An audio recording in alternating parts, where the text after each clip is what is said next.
Welcome back to another episode of Conversations with the Founder. Today we're going to talk about a special woman in the Bible who was waiting on God and was really in the wilderness for a long time. And we're going to talk about how she navigated that time of quiet.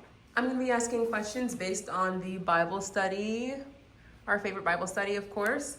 And question 1 is, in 1 Samuel chapter 1, Hannah is provoked, misunderstood, and deeply distressed. What stands out to you about how she handled her pain? You know, we like to talk about Hannah praying, and she did. But before she prayed, she wept bitterly.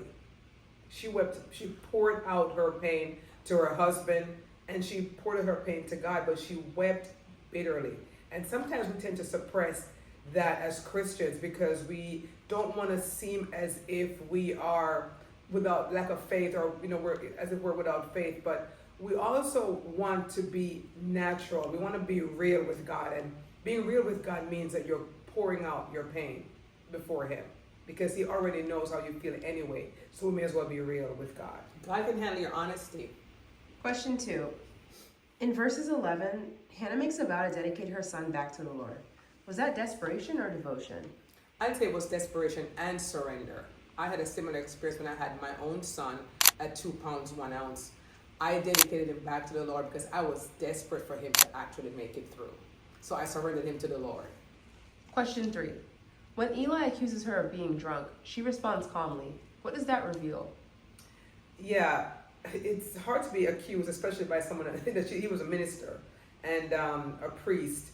And Hannah's response I really admire because I don't know if I could do that because she was being accused of being drunk, and here she was pouring out before God her desperate need. But what she did was she calmly clarified to Eli what she was really doing, and that allowed him to give her some grace.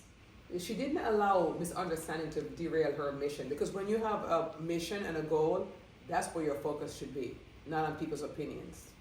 Question 4. Before Hannah even conceived, something shifted in her. What was it? She had peace. She had peace. One of the things that Eli said to her is, go in peace. And she accepted that peace. And she began to practice self-care. She began eating again. She had peace.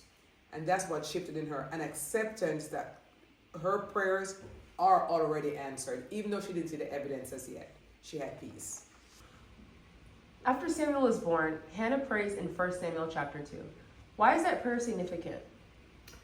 It was significant for her to praise because sometimes we forget when God answers our prayers, we forget to go back and actually praise God and be grateful and to show gratitude. And I really love that about Hannah, praising the Lord and in song and just proclaiming His goodness. And sometimes we forget to proclaim how good God is. And I just love that she went back and just praised Him. Because her praise wasn't just about having the baby. It was about God's character.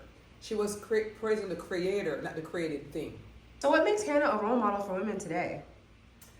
Well, someone said something that was interesting to me recently about Hannah. She said that what Hannah meant to her was that here was someone who the society may look on as unlovely or maybe not worthy because she couldn't have children. And she developed hope when she realized that even though Hannah was perceived as maybe barren and maybe not useful, that God still saw Hannah.